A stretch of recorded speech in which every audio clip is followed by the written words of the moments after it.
अस्सलाम वालेकुम नाज़रीन।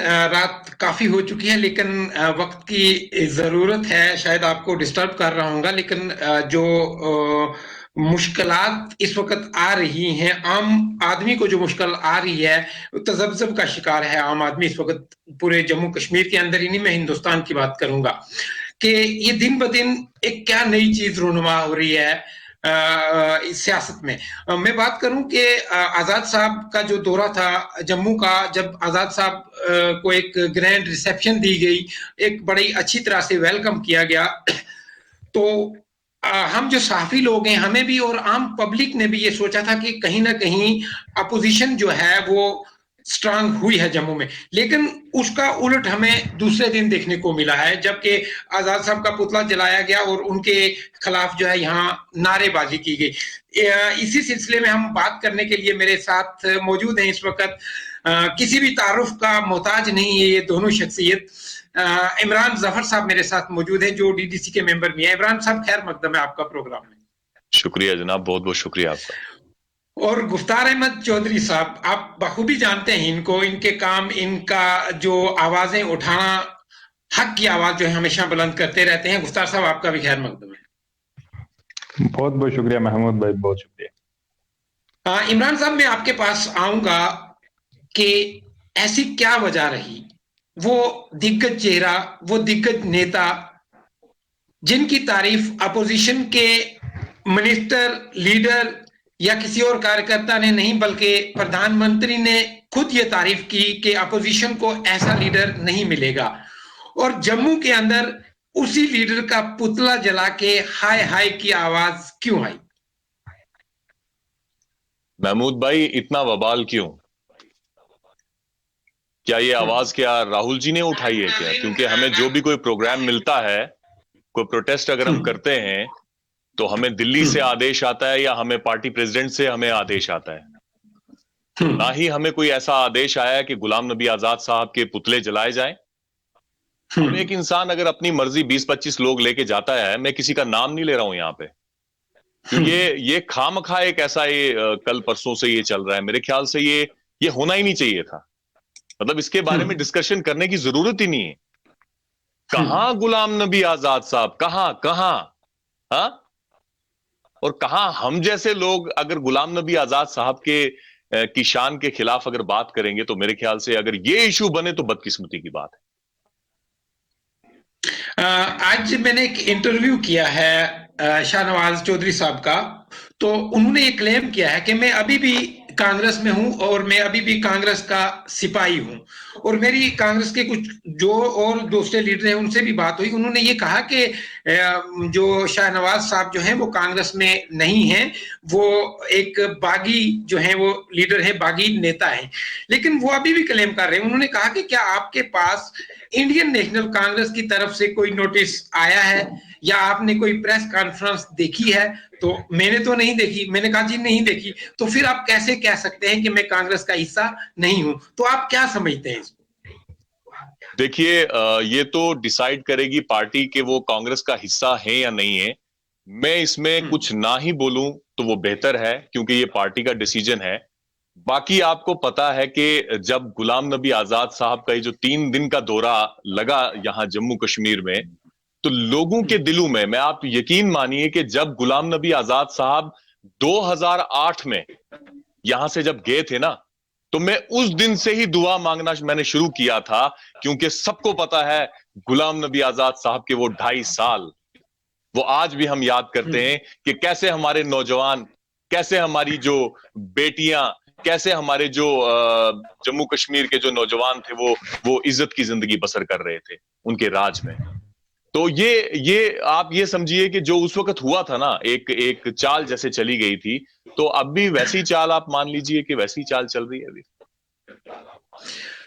गुफ्तार अहमद चौधरी साहब, मैं आपसे ये जानना चाहूंगा, क्योंकि आप पॉलिटिकल एक्टिविस्ट हैं, कि ये क्या वजह है ऐसा ही कि क्यों प्रोटेस्ट? ठीक है, जमहूरियत है, लेकिन ये जो चीजें हैं पार्टी लेवल पे भी हल हो सकती थी। क्या मंजरे आम पे ये चीज लाना जरूरी थी?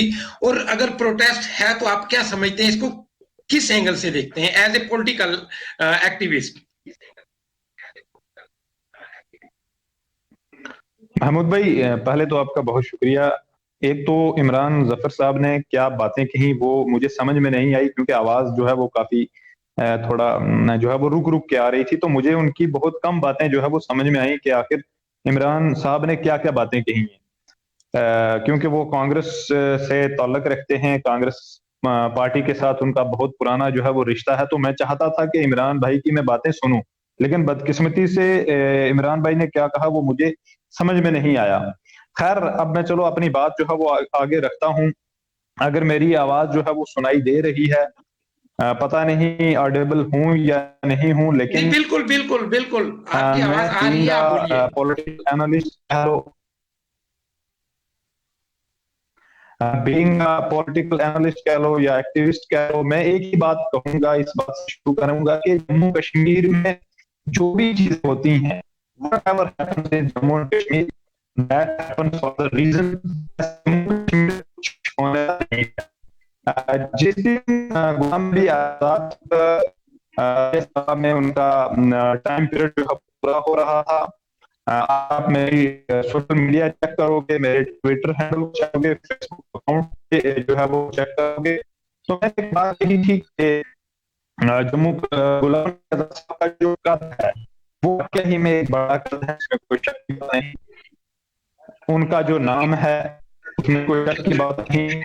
तभी देश के प्रधानमंत्री भी कोई चीज कह रहे होंगे उनके लिए, लेकिन उसके बाद जम्मू कश्मीर में आना और बहुत सारी जगह थी, क्योंकि साथ अगर आप देखोगे कि काफी और भी लोग बाकी स्टेट्स के एमपी हजरात थे, कोई यूपी था, कोई पंजाब से था, कोई अमृतसर से, अलग स्टेट्स के जम्मू कश्मीर में आए थे। तो जम्मू कश्मीर एक जगह जो इंसान कोई वो गुफ्तार साहब आपकी जरूर गुफ्तार साहब आपकी आवाज जो है वो क्लियर नहीं आ रही, आप अपना एयरफोन निकाल के दोबारा डालेंगे।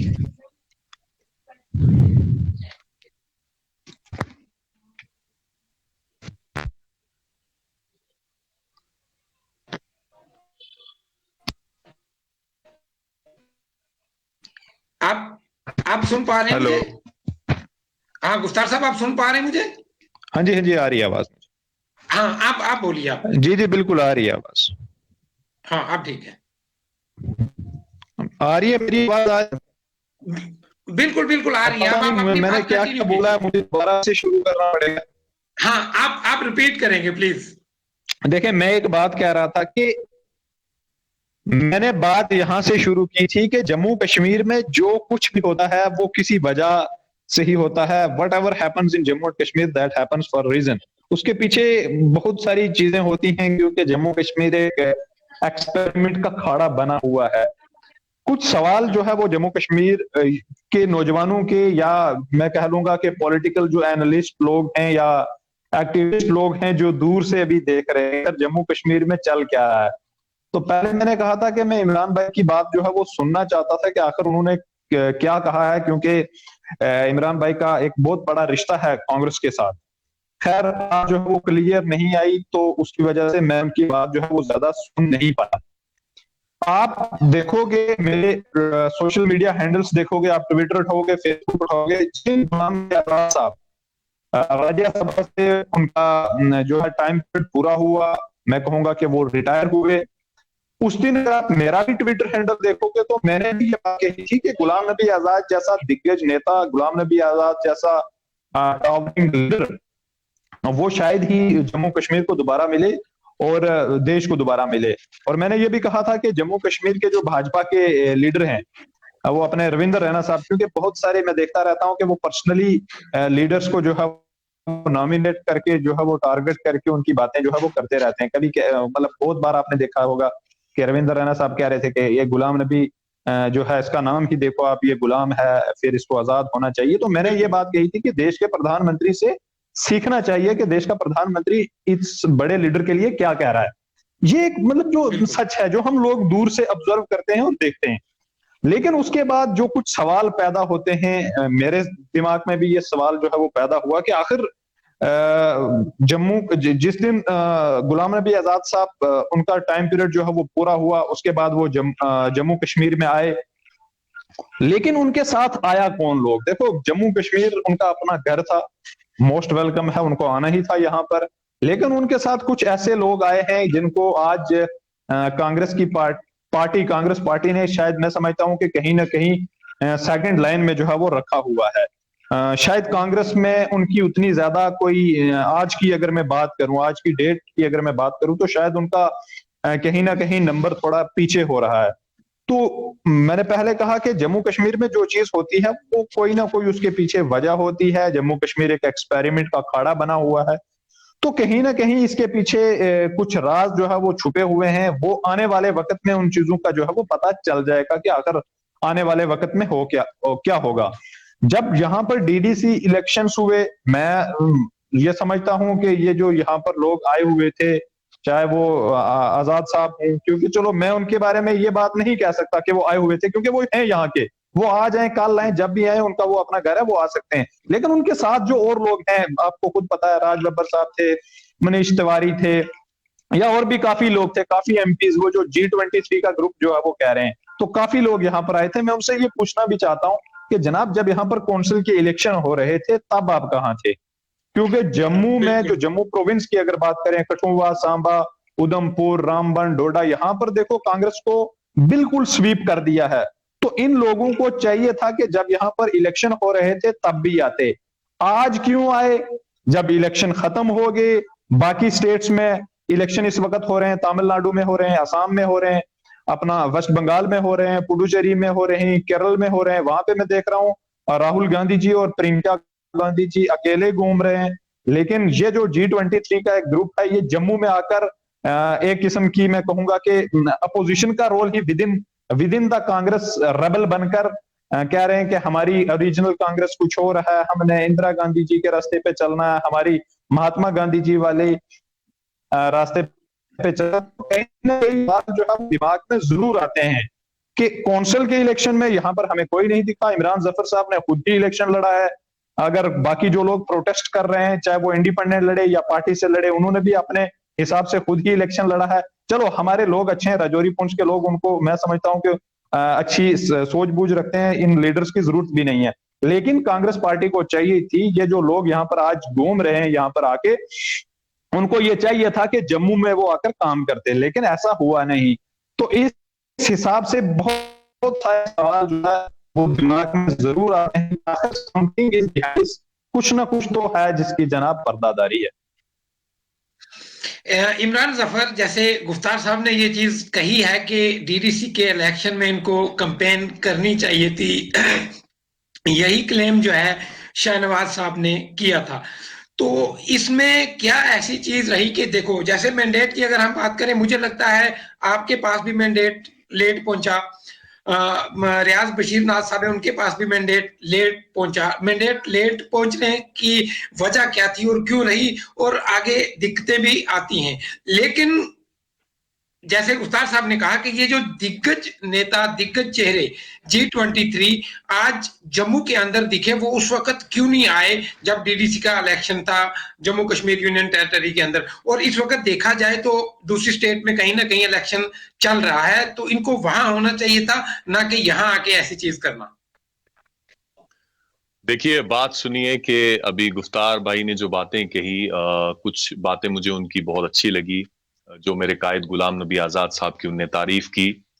और दूसरी बात ये कि जहां तक देखा जाए कि मैंने भी इलेक्शन कंटेस्ट किया, आजाद साहब दिल्ली से नहीं आए, और मैं कहता हूं कि जम्मू से भी कोई नहीं यहाँ पे आया।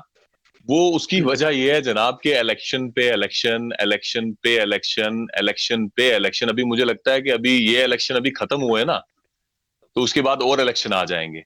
ठीक है, ये बिना मतलब के इलेक्शन। मेरी बात सुनिए आप, मैं अभी डीडीसी मेंबर बना, मुझे तकरीबन 2 महीने हुए मुझे जीते हुए। ठीक है, पहले बीडीसी का इलेक्शन हुआ। बीडीसी के इलेक्शन में जनाब आप यकीन मानिए, बताया गया था कि बहुत पावर्स मिल रही हैं, बहुत डेवलपमेंट के जितने काम होंगे ये बीडीसी के चेयरमैन करवाएंगे। क्या वो करवा पाए? आज 2 महीने से आज हम जीते हुए हैं, हमें हमारी पावर्स नहीं बताई गई। आजाद साहब ने यहां पे आके एक बात कही, हमने कहा कि आजाद साहब आगे का क्या है, उन्होंने कहा कि यही यूटी अगर रही तो बेटा एमएलए और ये इन चीजों का इलेक्शन लड़ने का हमें कोई फायदा नहीं है, हमें पहले हमारी स्टेट चाहिए। इस यूटी में आके हम नौकरों की तरह यहां पे आके, चपरासियों की तरह यहां पे आके हम इलेक्शन नहीं लड़ेंगे, ये आजाद साहब ने वाजिया किया।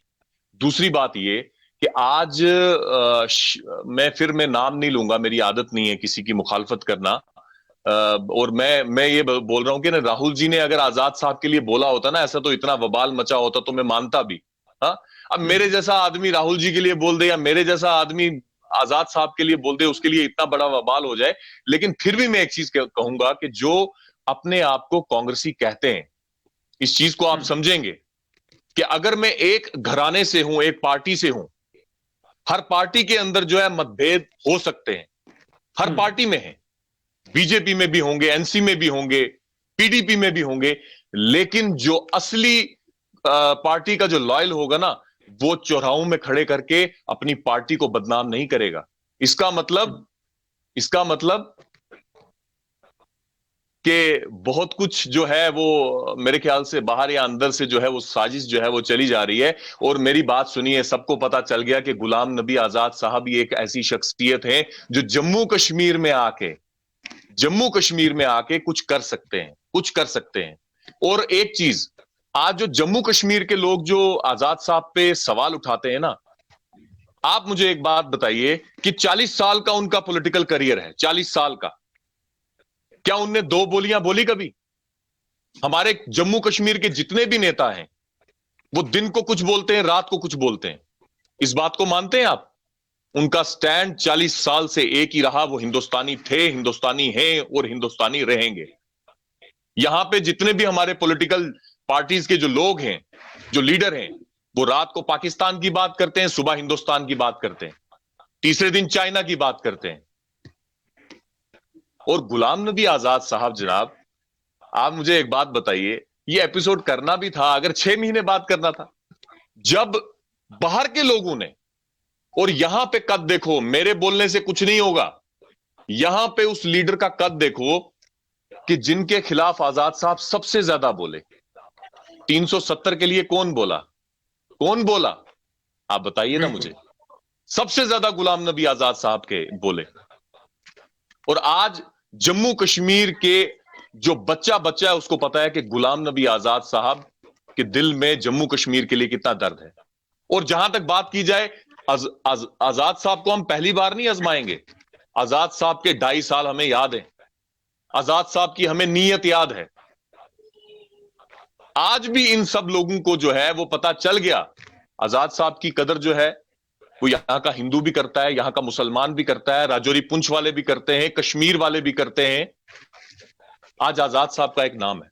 और आजाद साहब, हमें फक्र होना चाहिए जम्मू कश्मीर के लोगों को कि अगर भारतीय जनता पार्टी ने उनको इज्जत दी और हर पार्टी वालों ने उनको इज्जत दी, हिंदुस्तान के सब नेताओं ने उनको इज्जत दी, तो हर पार्टी के लोगों ने अगर उनको इज्जत दी तो हम क्या कहेंगे? वो हर पार्टी के साथ उन्होंने हाथ मिला लिया।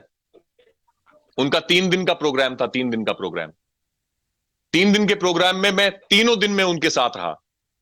सबसे पहले वो अपने पार्टी के ऑफिस में गए। जब वो पार्टी के ऑफिस में गए, उन्होंने सबसे पहले एक बात कही कि मोबाइल बंद कर दो, हम संगठन की बात यहां पे करेंगे। और वहां पे उन्होंने ये बात की कि पार्टी के मतभेद को छोड़ के हमें पार्टी को मजबूत बनाना है।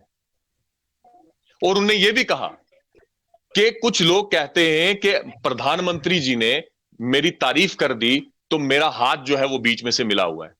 लेकिन उन्होंने कहा कि जिस दिन गुलाम नबी आजाद जो है वो कांग्रेस पार्टी को छोड़ के बीजेपी में जाएगा तो काली बर्फ बरसेगी। तो ये मुमकिन नहीं है। और अगर मैंने बीजेपी ज्वाइन करनी होती तो मैं उस वक्त करता 80s से लेके जब तक अटल बिहारी वाजपेयी जी अपनी टांगों पे थे, वो हर ईद जो है अटल बिहारी वाजपेयी जी गुलाम नबी आजाद साहब की अपने आजाद साहब के घर में मनाते थे। अब आप मुझे एक बात बताइए, गुफ्तार भाई दूसरी पार्टी से हैं, मैं दूसरी पार्टी से हूं, तो क्या ये मेरे भाई नहीं है क्या? बिल्कुल। हमारे सियासी ख्यालात जो हैं बदल सकते हैं, लेकिन हम जब भी मिलते हैं गले मिलते हैं, एक दूसरे से मोहब्बत करते हैं। तो अगर एक लीडर जो है, ठीक है हमारे पॉलिटिकल व्यूज नहीं मिलते होंगे बीजेपी के साथ, मैं भी बीजेपी के खिलाफ ही हमेशा बोलता हूं, लेकिन इसका मतलब नहीं है, अगर अगर अगर एक चीज आप मुझे बताइए कि उस दिन चैरिटेबल ट्रस्ट में उन्होंने एक बात कही गुज्जर कौम से कि मैं एक चीज कहता हूं कि अपनी पहचान को मत छुपाओ, अपनी पहचान को मत छुपाओ, अगर आप गुज्जर हो तो अपने आप को गुज्जर कहो। क्या उन्होंने गलत कहा? क्योंकि एक वक्त ऐसा था कि जब हम अपनी अपनी पहचान को छुपाते थे। मैं हकीकत बता रहा हूं, ये चीजें मैंने देखी हैं। आजाद साहब ने कहा कि देखिए आज हमारा जो प्रधानमंत्री जी हैं वो भी कहते हैं मैं चाय बेचने वाला था।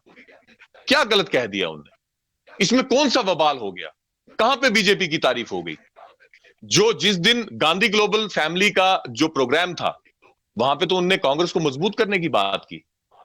उनने कहा कि हम मरते दम तक कांग्रेस के साथ रहेंगे। इस जगह पे उनने जो है वो बीजेपी की तारीफ कर दी। और एक और चीज है, आप मुझे एक बात बताइए, छोटी छोटी बातें हम यही बीजेपी वाली बातें करने लगे हैं वापस। बीजेपी वाली बातें कैसे, आपको पता है?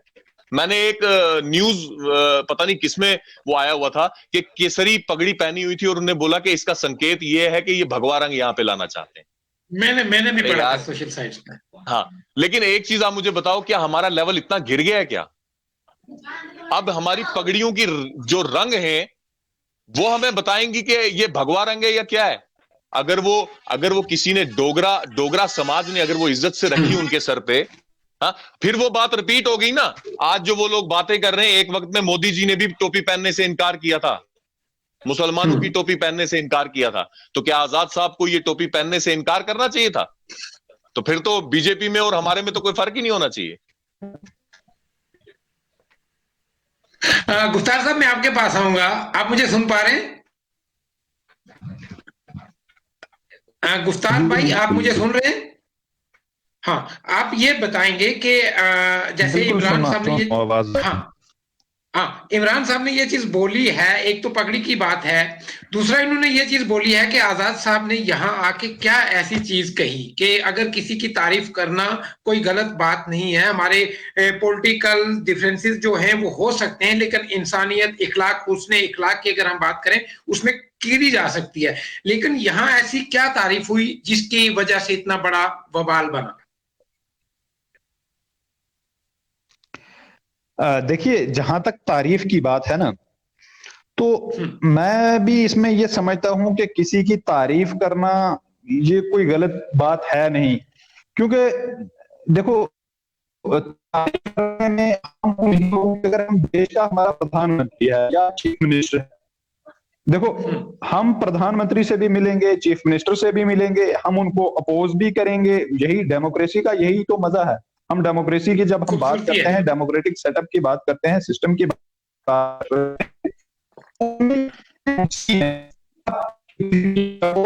किसी की कोई आप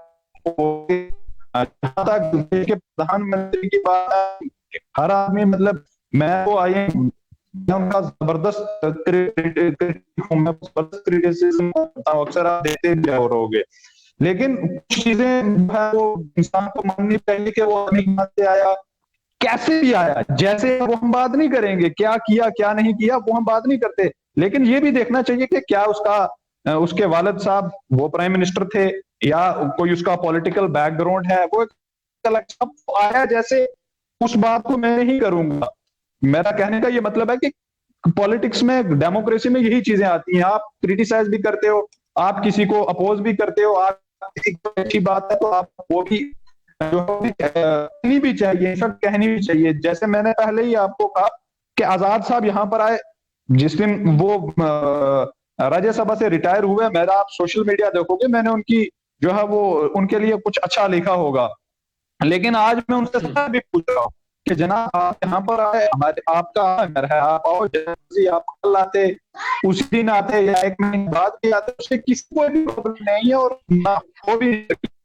लेकिन दूसरी तरफ जो सवाल उठाया उसका शायद इमरान भाई ने जो है वो जवाब ही दिया कि जनाब ऐसे माहौल में आपको यहाँ पे बुछाड़ करने की, मैं समझता हूँ कोई ऐसा प्रोग्राम करने की और ये बताने की कि असल कांग्रेस ये है, नकली कांग्रेस वो है, हम ग्राउंड से आए हैं हम, डायरेक्ट हमें जो है वो पैराशूट लैंडिंग नहीं मिली, हमने स्ट्रगल की है, बारी दरवाजे से नहीं आए।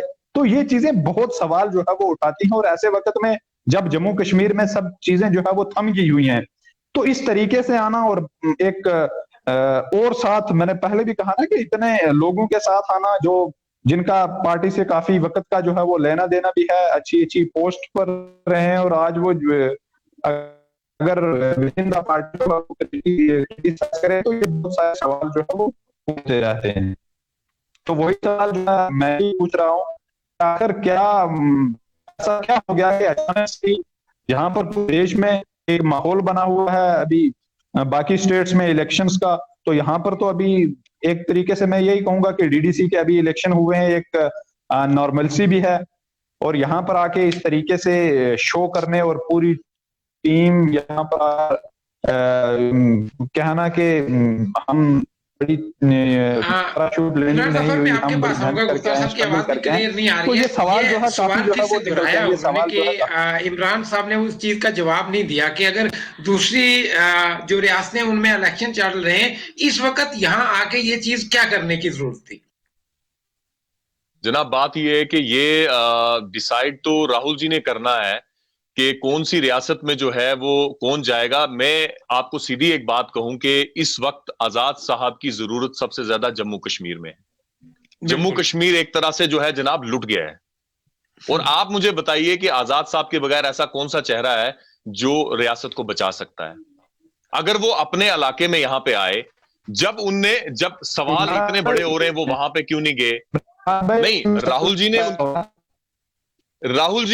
जी ने उनके बारे में कुछ कहा क्या? आप मुझे ये बताइए। या सोनिया जी ने उनके बारे में कुछ कहा क्या? हम अपने दिल से बातें बनाए जा रहे हैं कि वो वहां पे क्यों नहीं गए, वो वहां पे क्यों नहीं गए। मेरी जहां ड्यूटी लगेगी मैं जाऊंगा। जिन जनरल सेक्रेटरीज की जहां पे ड्यूटी लगती है, जिनकी ड्यूटी लगती है, वो वहां जाता है। ठीक है, तो मतलब ये कौन सा सवाल हुआ वो वहां पे क्यों नहीं गए, वो वहां पे क्यों नहीं गए? आप इस चीज की खुशी क्यों नहीं मनाए कि आजाद साहब के 3 दिन यहां पे बहुत बेहतरीन रहे? आपको अपनी रियासत की ज्यादा पड़ी है कि आपको अपने हिंदुस्तान में जहां जहां इलेक्शन हो रहे हैं? हमें सबसे पहले अपनी रियासत को देखना चाहिए, और हमें यह देखना चाहिए कि गुलाम नबी आजाद जैसा कदावर जो नेता है वो यहां पे आके अगर रियासत को ट्रैक पे चढ़ा दे तो बहुत बढ़िया बात है। बीजेपी वाले तारीफ कर रहे हैं जनाब, हमें तारीफ करने में क्या दिक्कत है? और बाकी दिक्कत देखो, हमें ये सवाल तब उठाने चाहिए जिनकी आप बात कर रहे हो कि वो जिनको वो लेके आए थे, वो क्या वो दूसरी पार्टीज के हैं क्या? हम कैसे बोल सकते हैं कि वो 2 नंबर पे हैं, 3 नंबर पे? क्या राहुल जी ने ये कहा कि 3 नंबर पे हैं वो? आप और हम कैसे डिसाइड करेंगे कि वो 3 नंबर पे हैं, 2 नंबर पे हैं? ये तो राहुल जी को डिसाइड करने दो ना, ये तो सोनिया जी को डिसाइड करने दो। या हम ऐसे ही घर में बैठे बैठे ना, हम घर में बैठ के हम डिसाइड कर रहे हैं कि वो 2 नंबर पे जो है वो साथ में आ रहे हैं। भैया सारे कांग्रेसी थे, पार्टीज में कोई 1 नंबर 2 नंबर नहीं होता है। हम सब पार्टी के कार्यकर्ता हैं। आजाद साहब ने एज ए कार्यकर्ता काम किया है, ठीक है? तो आजाद साहब को अगर जहां जरूरत पड़ेगी वो वहां जाएंगे। अभी उनकी जरूरत यहां पे है। अभी मैं कहता हूं कि उनको वो सिर्फ 3 दिन आए तो सबको तकलीफ हो गई। उनको यहां पे रहना चाहिए, 1 महीने में उनको 10 दिन यहां पे रहना चाहिए। और इलेक्शन, ये भी मैं आपको बता दूं कि इलेक्शन कभी भी हो सकते हैं। इलेक्शन का ब्यूगल एक तरह से बज गया है। 6 महीने के अंदर अंदर इलेक्शन होंगे, तो क्या आजाद साहब यहां पे ना आए क्या? जम्मू कश्मीर ऐसा भी मुमकिन हो सकता है कि देखिए आने वाले वक्त में जम्मू कश्मीर के लिए प्रेसिडेंट के इलेक्शन भी होने हैं और असेंबली इलेक्शन भी आ रहा है। कहीं ना कहीं पार्टी के अंदर ही से तो नहीं ये कोई एक चाल चली जा रही, क्योंकि जैसे मेरी बात शाहनवाज साहब से जब मेरा इंटरव्यू हुआ, उनको मैंने कहा कि आप अकेले ही क्यों थे इस चीज पे, तो उन्होंने कहा मेरा मन किया भाई, मैं सच का जो है वो हमेशा साथ दूंगा, मैं सच बोलने के लिए किसी के खिलाफ भी बोल सकता हूं चाहे वो कोई भी हो। तो इसका मतलब उनके पीछे कोई ना कोई है, पार्टी का नेता, पार्टी का लीडर, या उन अकेले का ये फैसला है? देखिए, हम उन लोगों में से नहीं है। मैं 2008 से इलेक्शन लड़ना चाहता था। मुझे पार्टी ने मैंडेट नहीं दिया। 2014 में भी मुझे पार्टी ने मैंडेट नहीं दिया। अगर इस बार भी नहीं देती तो इस बार भी नहीं लड़ता। आगे असेंबली के इलेक्शन आएंगे। अगर मैं पार्टी के अगेंस्ट, देखो पार्टियों में रह के पार्टी के साथ चलना चाहिए। मैं भी तो हूं ना, मैंने 2014 में इलेक्शन नहीं लड़ा, मेरा पूरा मन था। जीत हार अल्लाह के हाथ होती है जनाब। ठीक। आज भी अगर मैं इलेक्शन, मुझे पार्टी मैंडेट नहीं देती, अगर मैं नहीं लड़ता ना, तो लोग कहते ये जीत ही नहीं सकता था। लेकिन अगर मुझे मेरी पार्टी मैंडेट नहीं देती, मैं नहीं लड़ता। आज आप पार्टी के खिलाफ इलेक्शन लड़के उसके बाद आप 30 लोग लेके, मजा तब था ना 30,000 लोग होते, मजा तब तक 3,000 लोग होते तो गुलाम नबी आजाद साहब के खिलाफ बोलते। मैं बार बार एक सवाल कर रहा हूं, बार बार, पता है कि मुझे बोलना भी नहीं अच्छा लग रहा है कि यार इतना वबाल क्यों? क्या राहुल जी ने कुछ कहा? क्या सोनिया जी ने कुछ कहा? जब पार्टी के जो हेड हैं, आप छोड़िए ना स्टेट वाले क्या कह रहे हैं, दूसरे वाले क्या कह रहे हैं, तीसरे वाले क्या कह रहे हैं, आजाद साहब कौन सी स्टेट में नहीं जा रहे हैं, कौन सी स्टेट में नहीं आ रहे हैं, हमें यह देखना है कि आजाद साहब अपनी स्टेट में आ रहे हैं। हमें यह देखना है कि हमारी गुलाम नबी आजाद जो इसी मिट्टी में पैदा हुए, उनने पूरे हिंदुस्तान में नाम कमाया। हमें यह याद रखना चाहिए कि एक ऐसी हिस्ट्री बनी कि जिनके खिलाफ, मोदी जी के खिलाफ और मोदी जी की सरकार के खिलाफ सबसे ज्यादा गुलाम नबी आजाद साहब बोले। लेकिन किरदार इसी को कहते हैं, किरदार, इसको कहते हैं किरदार, कि उनने सबसे ज्यादा खिलाफ बोला। लेकिन मोदी जी ने कहा कि मुझे पता है कि वो एक संगठन के साथ भी हैं, लेकिन हम ये भी मानते हैं कि वो देश प्रेमी हैं, वो मुल्क के बारे में भी सोचते हैं। तो वो रोल ही है उनके लिए। आज तो मैं कहता हूं कि जब आजाद साहब आए थे, अगर बीजेपी वालों को तकलीफ नहीं हुई उनको इज्जत देने में, तो आज तो मेरे ख्याल से सबको आज साथ होके आजाद साहब को इज्जत देनी चाहिए थी। 3 दिन की तकलीफ हो गई इनको इतनी ज्यादा। मुझे समझ नहीं आ रही कि ये हो रहा क्या है। और सच में मैं आपको बताऊं कि जितना ये बड़ा वबाल पड़ा है ना, ये इस वक्त अगर वबाल पड़ा, आप मुझे बताइए कि अगर कांग्रेस पार्टी इस टाइम पे किसकी है? राहुल जी है ना, हमारे नेता, गुलाम नबी आजाद साहब के नेता राहुल जी है ना। क्या राहुल जी की स्टेटमेंट आई है कि आजाद साहब गद्दार हैं? बताइए। नहीं, उनकी स्टेटमेंट तो ये भी नहीं आई, उनकी स्टेटमेंट ये भी नहीं आई कि शाहनवाज पार्टी का मेंबर नहीं है। कंफ्यूजन यहां से क्रिएट होती है ना, क्योंकि पब्लिक ये जानना चाहती है आया कि शाहनवाज साहब को अभी अगर कांग्रेस के एंटी, उन्होंने पार्टी के लाल के एंटी काम किया है, पार्टी से बगावत की है, लेकिन उनको ऑफिशियली पार्टी से निकाला क्यों नहीं गया? उनको अपने ओहदे से दस्तबरदार टर्मिनेट क्यों नहीं किया गया? तो अभी कौन सा ओहदा है उनके पास? अभी कौन सा ओहदा है उनके पास? जैसे आज मेरा साथ उनके साथ इंटरव्यू हुआ, उन्होंने कहा कि सारे ओहदे मेरे पास हैं। कोई ओहदा नहीं है।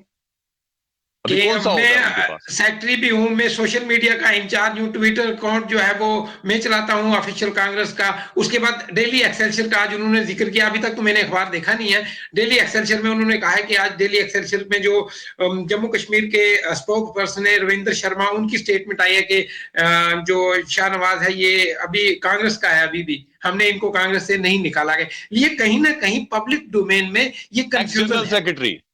एक्स जनरल सेक्रेटरी अब मुझे नहीं पता अखबार में क्या आया, क्योंकि अभी मैंने देखा नहीं है। तो क्योंकि क्या होता है कि उनने इलेक्शन कंटेस्ट किया, उसके बाद जब वो वापस आए, अब मुझे नहीं पता उनने किस वक्त ज्वाइन किया, तो लेकिन उसके बाद तो ऐसा कोई भी मतलब कोई किसी भी न्यूज़पेपर में मैंने या किसी भी जगह मैंने ये नहीं सुना कि उनको फिर से अपॉइंट किया गया। और आप एक चीज बोल रहे हैं, मैं आपको बता रहा हूं, मैं आपको बार बार एक बात बोल रहा हूं, वबाल किस चीज पे है? छोड़िए आप सारी चीजें, वबाल किस चीज पे है? मोदी जी ने तारीफ कर दी। हाँ, क्या आप मुझे एक बात बताइए कि अगर मैंने अभी एक अच्छी एग्जांपल दी कि अगर गुफ्तार भाई दूसरी पार्टी से हैं, मैं दूसरी पार्टी से हूं, तो जब हम मिलते हैं तो मोहब्बत के साथ मिलते हैं जनाब। बिल्कुल। एक रिश्ता जो है ना, इंसानियत का रिश्ता भी है। सियासी रिश्ते सब कुछ नहीं होते। जिस दिन सियासी रिश्ते ही सिर्फ रह गए ना जनाब, तो वो तो इंसान ही नहीं है जिसके खाली रिश्ते सियासी होते हैं। तो अगर आजाद साहब को इतनी इज्जत, अच्छा एक और चीज है, इतनी भी ज्यादा तकलीफ नहीं होनी चाहिए। मतलब मुझे यह समझ नहीं आ रही है कि आजाद साहब के मुंह से ऐसी कौन सी बात निकली। अभी हम सब बात कर रहे हैं वो वहां पे नहीं गए, वो वहां पे नहीं गए। अरे भैया खुशी मनाओ ना, वो अपने घर पे आए। खुशी मनाओ ना कि उनको पूरे हिंदुस्तान ने इज्जत दी और उसके बाद वो अपने घर पे आए। इस चीज की खुशी क्यों नहीं मना रहे? खुशी मनानी चाहिए ना कि जब उनको बाहर वाले लोग इज्जत दे रहे हैं तो घर वाले लोग उनको इज्जत क्यों नहीं दें? और कहां आप सवाल उठाएंगे? आप मुझे बताइए, आप न्यूज रिपोर्टर हैं। आजाद साहब ने अपनी जिंदगी के 2.5 साल दिए ना यहां पे, 2.5 साल। बिल्कुल। कांग्रेस मजबूत करना किसको कहते हैं आपको पता है? वो यहां पे प्रेसिडेंट थे, प्रेसिडेंट 22 सीटें निकाल के लाए थे, 22 सीटें। उसके बाद जब वो यहां पे सीएम आए तो आपने देखा होगा कि कितना बढ़िया वक्त रहा उनका। आपने ये चीज देखी होगी कि 40 साल में उनका स्टैंड कभी भी जो है वो इधर उधर नहीं हुआ। हमारे ये जो नेता है ना, चलो मुजफ्फराबाद है, जम्मू वाले बोलते हैं बम बम बोले, कोई बोलता है दिन को पाकिस्तान, कोई रात को कुछ बोलता है। हमें खुशी होनी चाहिए, हमें खुशी होनी चाहिए कि ऐसा एक किरदार वाला लीडर जो है हमारे पास है कि जिसकी तारीफ जो है वो दुश्मन भी करते हैं। सियासी दुश्मन, दुश्मन नहीं सियासी दुश्मन भी करते हैं, जिनके खिलाफ वो हमेशा बोलते हैं। तो हां, जिस वक्त राहुल जी ये बात कहेंगे कि गुलाम नबी आजाद साहब वहां क्यों नहीं गए और ये जो प्रोटेस्ट हुआ ये मेरी मर्जी से हुआ, तो हम बोलेंगे नहीं ये आजाद साहब ने कुछ गलत किया। अभी तो ना सोनिया गांधी जी, हम किसको मानते हैं? हमें थोड़ी किसी से सर्टिफिकेट लेना है बाहर वाले से, या हमें कोई बताएगा कि अब मैं घर पे बैठा हूं, कहीं पे इलेक्शन आ जाता है, मेरी ड्यूटी लगेगी ना तो मैं जाऊंगा। मुझे बोला जाएगा कि आप किश्तवाड़ जाइए, आप वहां पे आपने 4 दिन देने, 5 दिन देने, 10 दिन देने।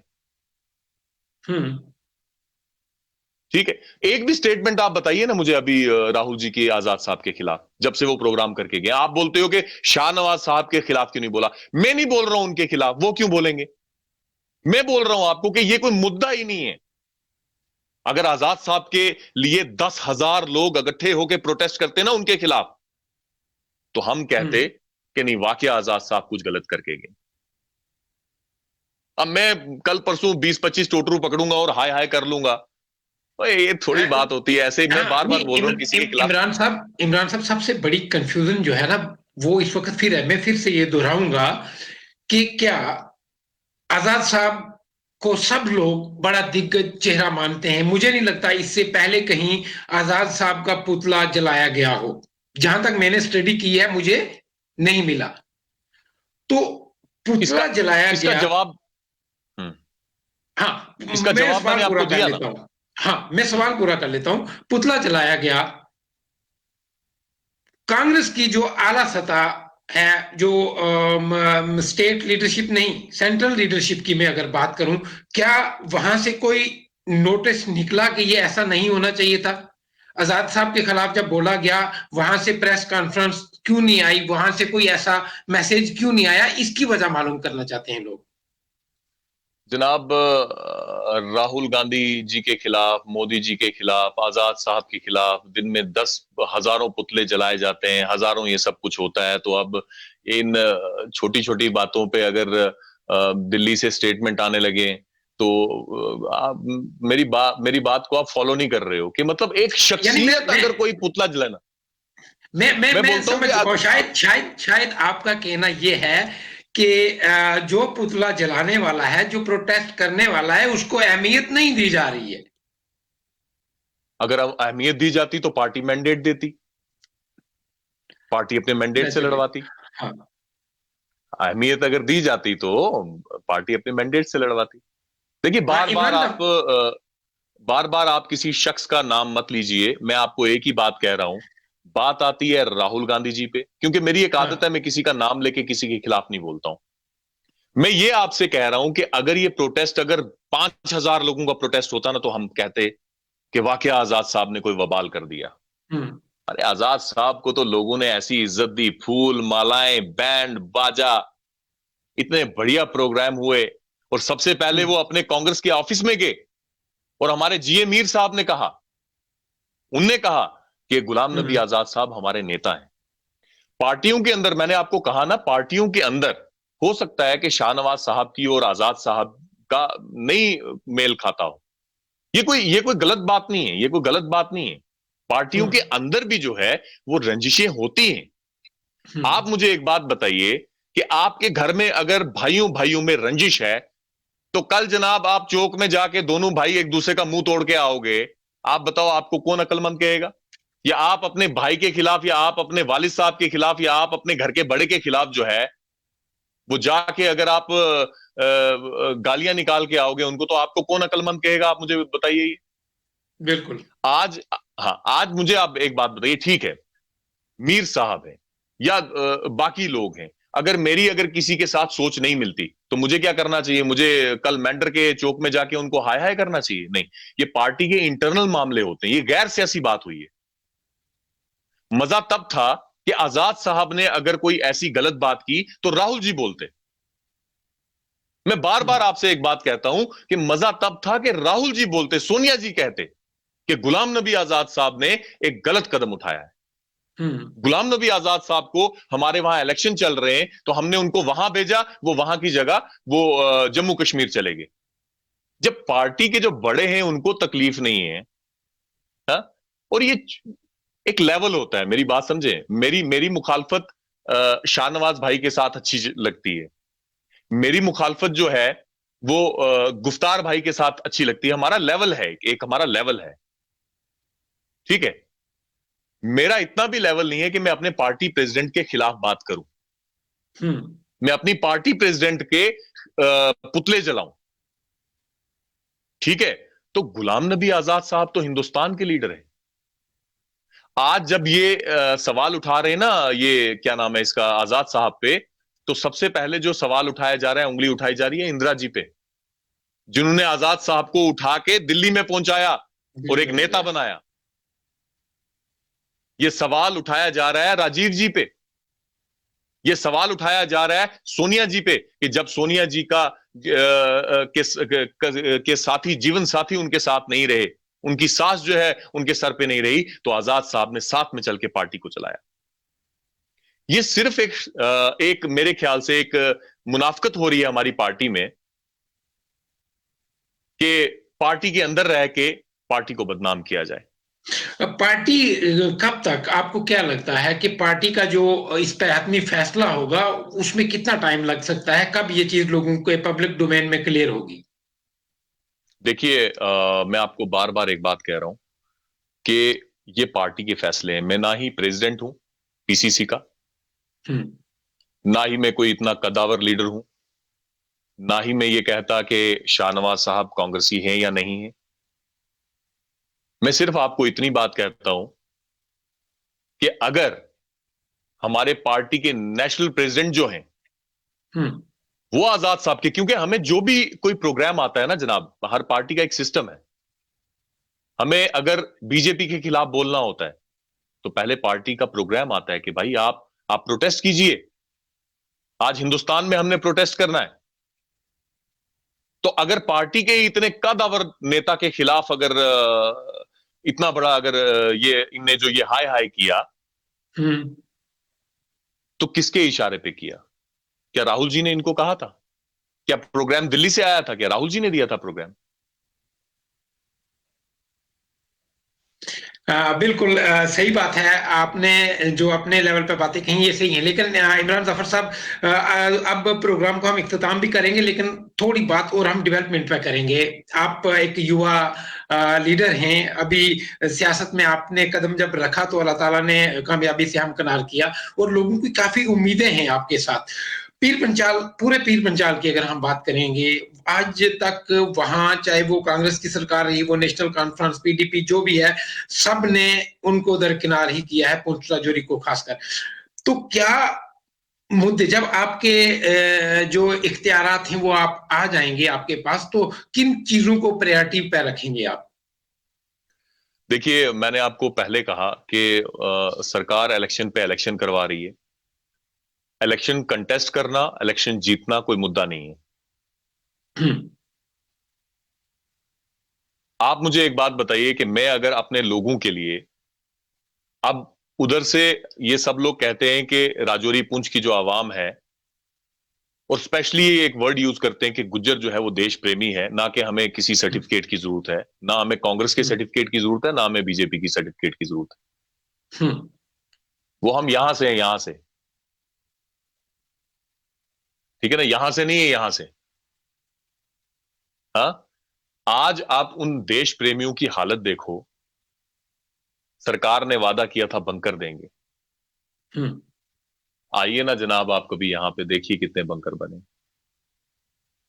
बिल्कुल। आज हमारे लोग कोई बड़े बड़े हाईवे नहीं मांग रहे हैं, वो कहते हैं छोटा सा रास्ता दे दो, कि ताकि जब हमारी मतलब जो बेटियां हैं, जो हमारी जो महिलाएं हैं यहाँ की, जब वो कोई कॉम्प्लिकेसी बन जाती है, कोई प्रेग्नेंट वुमेन होती है, कोई कॉम्प्लिकेसी बन जाती है, तो रास्ते में दम देना पड़ता है। उठा के 20-20 किलोमीटर नहीं चला सकते। आज सरकार जो भी अच्छा काम करेगी, ये मेरा वादा है, मैं उसको अप्रिशिएट करूंगा। मैंने आपसे पहले कहा ना कि हम ये नहीं है कि मैं कांग्रेस पार्टी से हूं तो अगर बीजेपी अच्छा काम करे मैं उसको भी गलत बोलूं। ये फिर सियासत का मेयार गिर जाता है कि आप अच्छे को भी गलत बोलो और गलत को भी गलत बोलो। ठीक है, बीजेपी पार्टी भी जो है वो इस देश की है। नरेंद्र मोदी जी जो प्रधानमंत्री हैं वो किसी और देश के नहीं है, वो इसी देश के। मैंने उनको वोट नहीं दिया होगा, लेकिन वो देश की जनता ने उनको वोट दिया। और मैंने अगर किसी से सवाल करना है तो वो मुझे नरेंद्र मोदी जी से ही सवाल करना है। आज नरेंद्र मोदी जी ने वादा किया था कि हम गांव में बंकर देंगे, तो ये अपना बॉर्डर्स में बंकर देंगे। आज हमारे लोग को बड़ी बड़ी कोठियां नहीं मांग रहे जनाब, कोई महल नहीं मांग रहे हैं। वो बोलते हैं जब गोलाबारी होगी ना तो हमें अपने अपने बच्चों की जान की हिफाजत के लिए हमें बंकर चाहिए। आपको पता है घर घर के लिए कहा था उनने बंकर देंगे। बंकर, कुछ जो बंकर बन गए उसकी भी पेमेंट नहीं अभी तक हुई। पानी की जहां तक बात की जाए, मैं कई इलाकों में गया, वहां पे लोग नहाने के लिए पानी नहीं मांगते, पीने के लिए पानी मांगते हैं। और मैंने कुछ इलाके ऐसे देखे जहां पे बच्चे जो हैं सूख गए बिल्कुल बिना पानी के, नहाने के लिए नहीं, पीने के लिए पानी नहीं मिलता है। लोग घोड़ों पे पानी लेके जाते हैं। मैं बड़ी बड़ी बातें नहीं कर रहा हूं मैं आपके सामने कि हमारे गांव में ये हो, मॉडल विलेज हो, ऐसा हो वैसा हो। मैं कहता हूं कम से कम पानी हो, मैं कहता हूं कम से कम बिजली हो।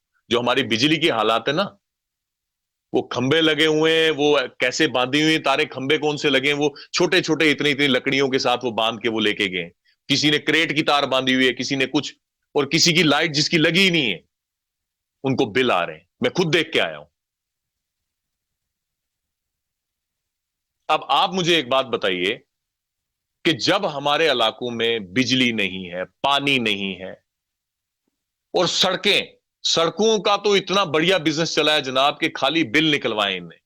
वो आपकी लैंग्वेज में भी हमारी लैंग्वेज में बोलते हैं गैलें बनी है, गैलें। वो खाली मशीन जाती है, वो जाती है, खोद के आती है, पेमेंट निकलवाते हैं, चलो। देखिए आप हालात क्या है। मैं बल्लोई में गया था ना। जी जी। इमरान साहब, इलाका है जी। हाँ जी, हाँ जी, बोलिए आप। और उसके बाद जो हेल्थ सेंटर है, हमारे जो हेल्थ सेंटर है, हाँ, अब आप मुझे बताइए कि हमारे जो इलाके हैं, सबसे ज्यादा जो ब्लॉक मनकोट में जहां का हूं, जहां से मैं डीडीसी में बना हूं, वहां पे सबसे ज्यादा अगर दिक्कत किसी चीज की है, जब गोलाबारी होती है ना, एम्बुलेंस, बुलेट प्रूफ एम्बुलेंस होनी चाहिए, रास्ते होने चाहिए ताकि अगर कोई जख्मी हो वहां तक गाड़ी पहुंचे। और सबसे पहले जो हेल्थ सेंटर है वहां पे होने चाहिए कि अगर कोई जख्मी हो उसको पट्टी सबसे पहले वहां पे, उसका खून वहां पे रोका जाए, ना कि राजौरी जाके रोका जाए रास्ते में दम। तो मेरे कहने, इमरान जफर साहब, आखिरी सवाल इंशाल्लाह, मुझे उम्मीद है कि डेवलपमेंट के मसले हैं, जो हमारे मसाइल हैं, इन पर एक डिटेल्ड हम जरूर इस पर बहस करेंगे इंशाल्लाह कभी। तो आज मेरा आखिरी जो सवाल है, कुछ दिन पहले जो भारतीय जनता पार्टी के प्रेसिडेंट है रविंदर रैना साहब, जम्मू से, उनका ये बयान आया था कि कांग्रेस वालों को तो उनके घर वाले वोट नहीं देते। तो इसमें आप क्या हाँ, समझते हैं कि आने आने वाले वक्त में कांग्रेस की क्या पोजीशन रहने वाली है? देखिए, थोड़ा स्वाद लेना चाहिए। हिंदुस्तान की जनता ने स्वाद लिया। आज आप देख लीजिए कि हिंदुस्तान किस जगह पे खड़ा है। महंगाई कहां पे है, पेट्रोल कहां पे है, गैस कहां पे है, डीजल कहां पे है, नौकरियां कहां पे है, जीडीपी कहां पे है। अब जब हम सरकारें, पता है क्या होता है, मैंने बार बार एक चीज कही है कि लोगों को एक चीज समझनी चाहिए। हमारी रियासत में भी ये चीजें हुई हैं। किसी जगह मजहब को बीच में लाके इलेक्शन लड़े जाते हैं, किसी जगह पे जात बिरादरी को लाके लड़े जाते हैं। ये चीजें हमें साइड में रखनी चाहिए और डेवलपमेंट के मुद्दों पे, परफॉर्मेंस पे, अगर आपने बीजेपी को बनाया बहुत अच्छी बात है, लेकिन आप उसकी 5 साल की परफॉर्मेंस चेक कीजिए। क्या 2014 में जो भारतीय जनता पार्टी ने जो वादे किए थे वो पूरे हुए? आज तो जनाब हर चीज ऊपर जा रही है, ऊपर। आज जिसका एमआरपी आज अगर आप 50 देखते हो ना, अगले महीने 55 हो जाता है, उससे अगले महीने 60 हो जाता है। ये हमारा, वो बोलते ना, गरीबी हटाओ। गरीबी हटाई नहीं जनाब, गरीबों को हटा दिया। आज बेसुकून नासिर तो कोई है। पूछ रहे हैं मुझे कि गुफ्तार साहब कहाँ हैं। गुफ्तार साहब का राब्ता जो हमसे मुनक़ता हो गया है, वो शायद नेटवर्क की भी प्रॉब्लम था, तो उनका फोन जो माइक है वो भी नहीं चल रहा था। तो मुझे उम्मीद है कि हम जरूर किसी ना किसी दिन इस बहस में और आएंगे। इमरान साहब, आपका बहुत बहुत शुक्रिया टाइम देने के लिए। जी हाँ, एक आ, लास्ट मैंने एक बात कहनी है जी सरकार से। अब इतनी बातें कर दी, जाते जाते 1 मिनट और। बिल्कुल बिल्कुल। मेरी सरकार से एक दरख्वास्त है। हम जम्मू कश्मीर के लोग ही आपके अपने, जम्मू कश्मीर के लोग आपके दुश्मन नहीं है। हमारा जो इतना डाउनग्रेड किया ना, मैंने पहले भी रिक्वेस्ट की, 4G जैसे दिया है ना आपने, बहुत सी चीजें हमारी उधार पड़ी हुई हैं आपके पास। जल्द से जल्द दीजिए और जमहूरियत को बहाल कीजिए, हमारी असेंबली को बहाल कीजिए। और हां, आज अगर लोगों ने डीडीसी इलेक्शंस में बढ़ चढ़ के उनने हिस्सा लिया, तो उन लोगों के जो यकीन को मत तोड़िए। डीडीसीज मेंबर्स को पावर दी जाए, बीडीसीज चेयरमैन को पावर्स दी जाए, ताकि वो अपने इलाकों में काम कर सकें। और यकीन मानिए कि अगर आप अच्छा करेंगे तो हम अच्छा कहेंगे। अगर हमारे लोगों को आप पानी, बिजली, सड़क, ये छोटी छोटी चीज देंगे, तो मैं यहाँ इसी आपके पास आके मैं उनकी तारीफ करके दूंगा। तो हमारी रियासत जो है वो हिंदुस्तान का ताज है, इसको ताज ही रहने दीजिए। और आज जम्मू कश्मीर के आवाम के दिलों में कहीं ना कहीं सुकून नहीं रहा। वो जो सुकून हमें जो सुकून चाहिए ना, एक जीने के लिए जो सुकून चाहिए होता है, वो सुकून हमें वापस दे दीजिए। जी शुक्रिया इमरान साहब, आपका बहुत बहुत। नाज़रीन, जैसे हमारे साथ आज जुड़े हुए थे इमरान जफर साहब और गुफ्तार अहमद चौधरी साहब, मैं इन दोनों का फिर से शुक्रगुजार हूं कि आपने अपना टाइम दिया और अपने ख्यालात जो है वो पब्लिक तक पहुंचाए। तो नाज़रीन, इसी के साथ मुझे और मेरी पूरी टीम को इस शर्त के साथ दीजिए इजाजत कि आप अपना बहुत बहुत ख्याल रखेंगे, आप अपना बहुत बहुत ख्याल रखेंगे और सियासत जो है, सियासत का मजा लीजिए, सियासत का मजा लीजिए। इसमें बिल्कुल घबराने वाली कोई जरूरत नहीं है, आपको परेशान होने की जरूरत नहीं है। ये पार्टियों के जो मामलात हैं, ये पार्टियां इंफरादी तौर पर हल करेंगी।